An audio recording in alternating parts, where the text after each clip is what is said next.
আসসালামু আলাইকুম। আশা করি সবাই ভালো আছেন। আজকে আমি আপনাদের সাথে মিষ্টি কুমড়ার ছোলা ভর্তার রেসিপি শেয়ার করব।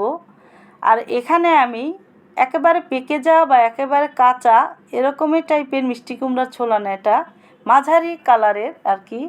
আর এই ছোলাটা আমি 2 কাপের মতো ভালো করে ধুয়ে এই ছোট কড়াইটাতে দিয়ে পরিমাণ মতো লবণ এবং 17-18টা কাঁচামরিচ এবং এখানে 1 টেবিল চামচ সরিষা দিয়ে পরিমাণ মতো আমি পানি দিব। এই ছোলাটা যাতে সিদ্ধ হয়ে যায় সেরকম একটা বুঝে দিতে হবে।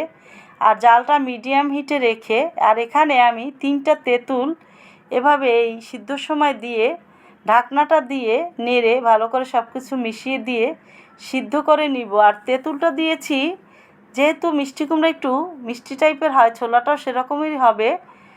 আর তেঁতুলটা দিলে এটা একটু হালকা টক লাগে, সেজন্য খেতে ভালো লাগবে।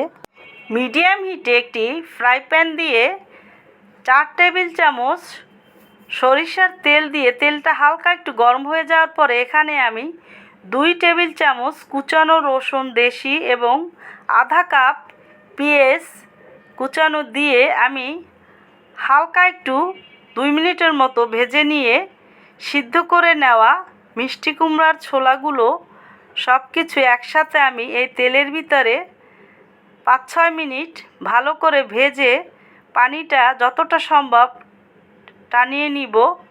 আর এভাবে একটু ভেজে নিলেই ভর্তাটা খেতে বেশি ভালো লাগে। আর চাইলে আপনারা এখানে একটু চিংড়ি মাছও ভেজে তারপরে এই ছোলাটার সাথে দিয়ে ভর্তাটা করতে পারেন, সেটা খেতে আরও বেশি ভালো লাগে। আর এভাবে একটু ভেজে নিলে তাহলে নর্মাল ফ্রিজে রেখে এটা অনেক দিন পর্যন্ত খেতে পারবেন। তবে ফ্রিজ থেকে বের করে বেশিক্ষণ বাইরে রাখবেন না, আবার ফ্রিজের ভিতরে নর্মাল ফ্রিজে আসলে রেখে দিবেন। আর এই ভিডিওটা দেখে যদি আপনাদের কাছে ভালো লাগে প্লিজ আমার চ্যানেলটা সাবস্ক্রাইব লাইক শেয়ার করে নেবেন। আমি একেবারে ভালো করে ভেজে নেওয়ার পরে 7-8 মিনিট তারপরে শিলপাটা এভাবে বেটে নিয়েছি। তৈরি হয়ে গেল আমার মিষ্টি কুমড়ার ছোলা ভর্তা। সবাই ভালো থাকবে।